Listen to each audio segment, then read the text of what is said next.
Yon mga masters, bali may good news ako sa inyo. Bali, 8 videos araw-araw ang i-upload ko sa aking YouTube channel. Bali, 4 sa umaga at 4 sa gabi. Maraming salamat sa solid nyong suporta sa akin mga masters. At sa mga hindi nag-i-skip, maraming salamat sa inyo. Inuulit ko mga masters, 8 videos araw-araw na ang i-upload ko sa aking channel. Maraming salamat sa inyo mga masters. Magandang gabi mga masters, bali ngayon po ay 8 videos po ma-upload ko po sa aking YouTube channel. Tama nga mga masters, 8 videos nga po ma-upload ko. Yon, what's up mga masters? Nandito na naman tayo sa panibagong araw, panibagong kabanata na naman ang pagsasama-samahan natin ngayon guys.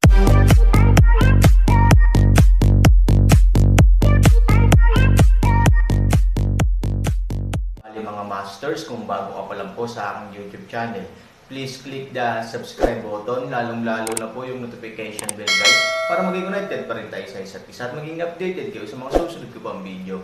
Bali mga masters, bago natin umpisahan ng kwento ay mag-shoutout po muna tayo para sa mga solid nating tagapakinig. Shoutout kay Arnel Dimapilis at shoutout kay Thunder Balinsayo. Yun na nga mga masters, no? Bali hindi na ito patagalin. In 3, 2, 1, let's go!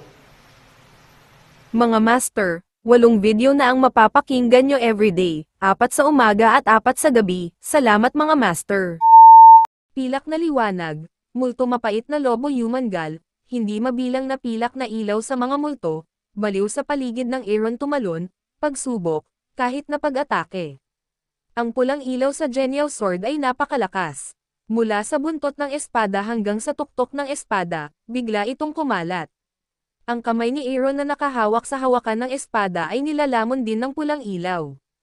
At sa pag-akyat, sa wakas ay hayaan ang Aaron buong tao na maging pula ng dugo. Naramdaman lamang ni Aaron na ang pagtatanggol ng Buddha ay nasa tinunaw na likido. Ang matinding mataas na temperatura ay tuluyang matutunaw ang kanyang katawan. Ang sakit ng pagbabarena sa puso ay ipinadala mula sa bawat epidermis ng kanyang katawan patungo sa utak. Aaron nakakabaliw na malakas na dagandong, sabay na ubusin ang lahat ng lakas ng kabaliwan ay dahan-daang hihilahin ang espada ni Zinyaw. Pagtingin kay Aaron kaya, ang puso ni Qin Shuang ay nakataas sa lalamunan, isang pares ng magagandang mata, ay parehong nag-aalala at nababagabag. Ang espada ay hinugot ng napakabagal. Kung magpapatuloy ito, masusunog siya hanggang sa abo. Sumigaw si Shen Zuzi na nag-aalala. Nagkatinginan sina Xiaobai at Linlong sa oras na ito, at pagkatapos ay lumakad papunta sa Aaron upang tulungan siya, ngunit nasa loob lamang ng Aaron Metro, ang matinding temperatura ay namumula sa kanila, at ang kanilang mga damit ay nasusunog sa isang iglap. Tulad ng gusto nilang magsikap, maraming mga ilaw na pilak ang sumalubong at pumapalibot sa kanila. Ang pilak ay ang masamang espiritu, ang pula ay ang enerhiya ng espada ni Geniao. Ang Aaron ay nahaharap sa sabay-sabay na pag-atake ng dalawang puwersa.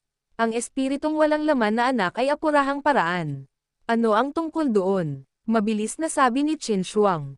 Umiling si Shen Zuzi, walang makakatulong sa kanya, ang lahat ay nakasalalay sa kanyang sarili, buhay ba o kamatayan, sa pagitan ng pag-iisip.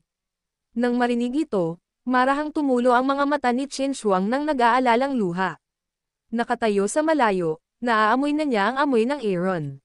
Kung susuko man o bumangon, ang Han 3,000 ay may isang pagpipilian lamang. Walang sino man sa the world can make me give in. Si Aaron ay kumuyam ang kanyang mga ngipin at isa lang ang nasa isip niya, ibig sabihin, hindi mamatay. Hinihintay ko pa rin ang sarili kong salubungin ang tag-araw. Give me a lift. Han ang 3,000 ay umungol, at pagkatapos, ang buong katawan ay 1 pulgada. 2 pulgada. Ang katawan ng espada ay higit na lumalabas sa orihinal na posisyon nito, at ang kamay ni Aaron ay mas mabigat. Huwag sabihin kung ang espada ng Geniao ay mas mabigat o ang kanyang lakas ay humihina. Sa gitna ng kalangitan, ang hangin at ulap ay biglang gumagalaw, ang lungsod ay paparating na, at ang ulan ng bundok ay humihimok, libu-libong mga sinaunang lungsod.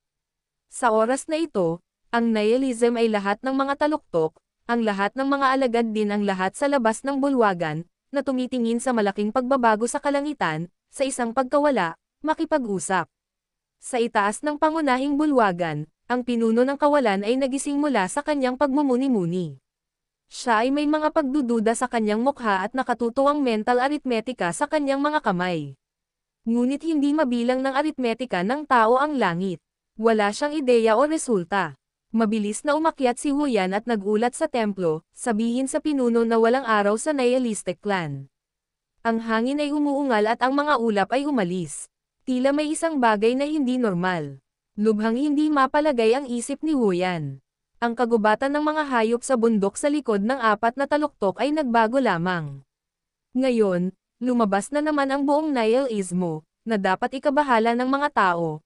Punong guro, pumunta ba ang hari ng mga halimaw sa lugar na ipinagbabawal? Ano ang mali sa pagbabawal?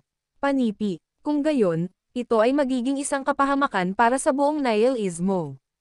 Ang punong guro ay itinaas ang kanyang noo, tinatakpan ng mga itim na ulap ang kalangitan at sinisira ang araw, lalo na sa tuktok ng apat na taluktok. Aksidente talaga sa bawal na lugar ng mga patay.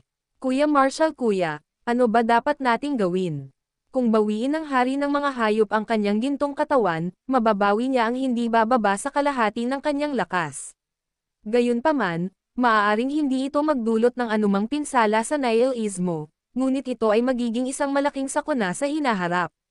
Panipi, ang ipinagbabawal na lugar ng patay na espiritu ay may sariling ipinagbabawal na sistema ng nihilismo.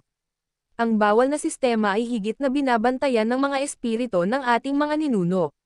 Kahit na matagumpay ang reincarnation ng hari ng mga hayop, mahina pa rin siya at hindi dapat lumagpas sa ipinagbabawal na sistema. Baka may ibang dahilan. Nag-aalala kami tungkol dito. Malaki ang tiwala ng pinuno sa pagbabawal ng nihilismo. Sa isang banda, napakalakas ng sikreto ng nihilismo. Sa kabilang banda, napakahirap din para sa reincarnated na hari ng mga hayop, maging sa ang kanyang kapanahunan, upang malagpasan ang pagbabawal ay. Tumanggo si Huyan, sa paniniwalang ito. Bukod pa rito, mayroong espadang multo sa lugar na ipinagbabawal. Well, Huyan, nagpadala ka kaagad ng mga elite na disipulo sa Sefeng para makita kung ano ang nangyayari at ipaalam sa akin kung mayroon kang anumang balita. Sa mga salitang ito, mabilis na umatras si Huyan. Ang pinuno ay nagbigay ng mahabang tono, sana may mga maliliit na problema lang. Halos sa oras na ito, ang pulang ilaw sa genial sword ay mas maunlad, at maging ang espada ay puno ng malalaking pula at asol na apoy. Sa isang iglap lang, tuluyan ng nilamon ng apoy ang Aaron. Biglang tumahimik ang buong mundo. Maririnig ang tahimik na karayom. Natigilan si Qin Shuang. Pagkaraan ng ilang sandali, sumigaw siya, hindi, huwag. Bang bumalik sa normal ang lahat, nawala ang pilak na ilaw, nawala ang pulang ilaw, at kahit ang apoy na nilamon lang ay nawala sa isang iglap. Sa malakas na ingay, biglang bumagsak ang isang itim na katawan. 3,000 sa oras na ito, tulad ng uling, nahulog sa lupa, hindi gumagalaw. Mabangis na sumugod si Qin Shuang. Sa pag-abot pa lang niya at pagdampi sa katawan nito ay naramdaman niya kaagad na dumampi ang kamay nito sa sobrang taas ng temperatura kaya mabilis siyang napaatras. Napaluha si Qin Shuang, napakalungkot na nakatingin sa lupa na hindi gumagalaw Aaron, siya ay patay na. Alam ni Qin Shuang sa unang pagkakataon kung anong klaseng karanasan ang sakit sa puso. Mas masakit ito kaysa sa pagdurusa. Sa orihinal, malumanay ding matutunaw ang yelo at nyebe sa kanyang puso. Nakatingin si Shenzuzi kay Aaron na may gulat na mga mata, ngunit kung ano ang tinitingnan niya ay hindi Aaron, ngunit ang genial magic sword na may mapusyaw na pulang ilaw ay nakakalat pa rin sa kanyang kamay at, sa sword pit, may mahinang silver na ilaw katawan. Ngunit nabigo rin siya, sa kabayaran ng kanyang buhay. Ilalagay ko ang gininto ang katawan ng hari ng mga hayop sa kanyang katawan para makamit mo ang kanyang huling hiling. Dahil doon, dahan-daang sinabi ni Shenzuzi ang isang mantra. Sa ilalim ng hukay ng espada, isang pilak na kalansay ang dahan-daang umangat sa langit. Nakatingin sa pares na ito, ng mga buto, ang mga mata ni Xiaobai ay puno ng pagkakomplikado, hindi niya pinansin, pinagmamasdan siya ni Shenzuzi, hindi. Ayaw ko lang na mabuhay ang Aaron marahang umiling. Tahimik niyang tinitingnan si Aaron sa malungkot niyang mga mata. Ni hindi niya tinitingnan si Jin Shen. Ibinigay niya ang kanyang buhay para sa iyo. Napatahimik si Shenzuzi. Namamanhid ang mga mata ni Qin Shuang. Sa oras na ito, Dahan-daang lumapit si Shenzuzi kay Qin Shuang at hinihimok ang sumpa. Ang pilak na katawan ay dahan-dahan ding lumilipad sa ulo ni Qin Shuang. Saglit lang, sa operasyon ng Shenzuzi, ang pilak na katawan ay dahan-daang naglabas ng malakas na ilaw na pilak, at sa wakas ay lumipad patungo sa Qin Shuang. Pagkatapos ng pilak na ilaw, bumulong si Shenzuzi, ang gininto ang katawan ay hinigop mo, at ang iyong kakayahan ay lubos na mapapabuti. Ngunit ikaw ay isang babae, at ang iyong katawan ay kay Yin. Ang gininto ang katawan ng hari ng hayop ay labis ding kasamaan dahil sa ang kalupitan ng nakaraang buhay, kung kaya't, dapat kang magsanay ng higit pa at matuto ng masculine magic hanggat maaari, upang makontrol ang masamang espiritu sa iyong katawan. Ngayon, sa sandaling ang gininto ang katawan ay pumasok sa katawan, pumunta ka muna upang pumasok sa isip at maging tugma dito. Hindi umayo si Qin Shuang ayon sa sinabi ni Shenzuzi, ngunit umupo lang sa tabi ng katawan ni Aaron at tahimik na tumingin sa kanya. Para sa kanya, hindi mahalaga ang cultivation, kahit ang sarili niyang kamatayan ay hindi mahalaga, ang mahalaga ay Aaron lang ang makakasama niya ngayon. Ang katawan ni Aaron ay halos natatakpan na ng lahat ng uri ng nasunog na substantia nigra, kaya hindi makita ng buong gwapong mukha ang mga sulok. Wala siyang hininga at walang pintig ng puso. Mabilis ding lumamig ang katawan. Matagal na napabuntong hininga si Shenzuzi. Ito ang inaasahan niya, ngunit ito rin ay isang bagay na lampas sa aksidente. Siya ay may iba't ibang mga ideya tungkol sa Aaron, ngunit alam din niya na ang pagkuha ng malaking panganib na kinakaharap ng gintong katawan ng halimaw na hari, mula sa kanyang sariling pag-unawa sa Aaron, ito ay kalahati at kalahati. Ngunit hindi niya inaasahan na tuluyang nahulog ang Aaron sa kabilang kalahati. Bagaman ito ay medyo nakagambala sa kanyang plano, hindi ito kumpleto. Hindi bababasa, siya ay naunawaan, at si Qin Shuang, ang pinakapangako na disipulo ng nihilismo, ay bumuti. Ito ay isang malaking kapalaran. Matalim ang tingin ni Xiaobai kay Linlong. Sa huling sandali, pinipigilan din niya ang kanyang pagnanasa para sa gintong katawan. Noong una, gusto niyang maibalik ang kanyang gintong katawan. Kung tutusin, paano niya kusang loob na ibigay ang kanyang mga nagawa sa iba? Ang pagsuko sa Aaron ay higit na kapakipakinabang na panukala. Hanggat nakuha niya ang gintong katawan, maaari siyang magkaroon ng kapital upang labanan. Sa makatuwid, pagkatapos na makapasok sa templo, si Xiaobai ay sumugod dahil sa kanyang gintong katawan, ngunit ang Aaron sa templo ay sumugod upang iligtas siya, na laging maaalala ni Xiaobai. Nang lumabas si Jin Shen, hindi siya mapakali at naakit sa pamilyar na panlasa, ngunit ang larawan ni Aaron nang iligtas niya ang kanyang sarili ay pinigilan ang lahat ng ito. Mukhang isa nga akong hindi kilalang halimaw. Ito ay totoo sa aking nakaraang buhay at sa buhay na ito. Isang araw lamang matapos kong makilala ang Panginoon, namatay ang aking Panginoon. Xiaobai mapait ng ngiti, pulang kuneho mata walang katapusang malungkot, hindi mabilang na pagkawala. Hindi alam ni Linlong ang gagawin. Namatay si Aaron, at ang kanyang 3 taong appointment ay tila tapos na. Pero hindi ko alam kung bakit, hindi ako masaya. Sa kabilang banda, nalulungkot pa rin ako. Hindi ba ikaw Xiao Qiang na hindi kayang lumaban hanggang kamatayan? Sa simula, hindi ka maaaring mamatay ng ganoon, ngunit ngayon umalis ka ng hindi inaasahan. Biglang ngumiti si Linlong. Nang makita ang ngiti ni Linlong, ang mga mata ni Qin Shuang ay may bakas ng hinanakit. Nang malapit na siyang magalit, sinabi ni Xiaobai, anong tinatawa-tawa mo?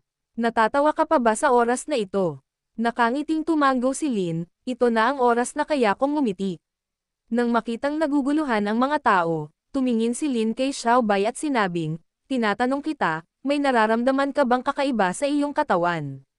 Kakaibang naramdaman ni Xiaobai ang kanyang katawan at naguguluhan, hindi, ano ang problema? Bigla, pagkatapos sabihin ni Xiaobai ang mga salitang ito, nagulat siya, ibig mong sabihin. Tama, matagal na ngumiti si Lin. Tapos humagalpak ng tawa si Xiaobai. Sa pagtingin sa dalawang paborito na nagtatawanan, hindi na makayanan ni Qin Shuang sa wakas. Sumugod siya sa kanila sa galit. Sa isang flash ng malamig na liwanag sa kanyang katawan, inatake niya sila sa isang iglap. Sapat na ba ang tawa mo? Ang mukha ni Qin Shuang ay parang hamog na nagyelo, at kitang-kita ang kanyang intensyon na pumatay. Wala siyang magagawa para sa Aaron, Ngunit kailangan niyang protektahan ang dignidad ni Aaron pagkatapos ng kanyang kamatayan. Ang flash ni Linlong ay sapat na mabilis. Nakatingin siya sa ice arrow na sumisipol sa kalapit na puno. Kung hindi siya mag-iingat, siya ay magiging kalahating kapansanan. Ni hindi niya akalain na biglang magsisimula si Qin Shuang. Higit pa rito, hindi niya naisip na si Qin Shuang ay napigilan lamang ng lason at ikinulong ang kanyang mga Meridian. Isa lamang siyang ordinaryong tao, ngunit sa isang iglap, matapos masipsip ang isang gintong katawan, mabilis niyang nabawi ang kanyang lakas. Well, Elder Marshal Sister Qin Shuang, makinig ka sa akin. Hindi ito ang iniisip mo. Mabilis na ipinaliwanag ni Linlong, hindi patay ang Aaron, kaya naman sobrang saya namin ngayon. Hindi patay si Aaron. Matagal na sinulyapan ni Lin si Xiaobai, at tumanggo ang dalawang halimaw, kami ang paborito niya. Ayon sa katwiran, patay na siya, at hindi kami mabubuhay bilang mga kontratang hayop, ngunit hindi mo ba naisip na kami ay buhay? Ito ay nagpapakita na hindi patay ang Aaron. Yun na nga mga masters, no? Bali panibagong kabanata na naman yung natapos natin ngayong gabi. Muli, maraming salamat po.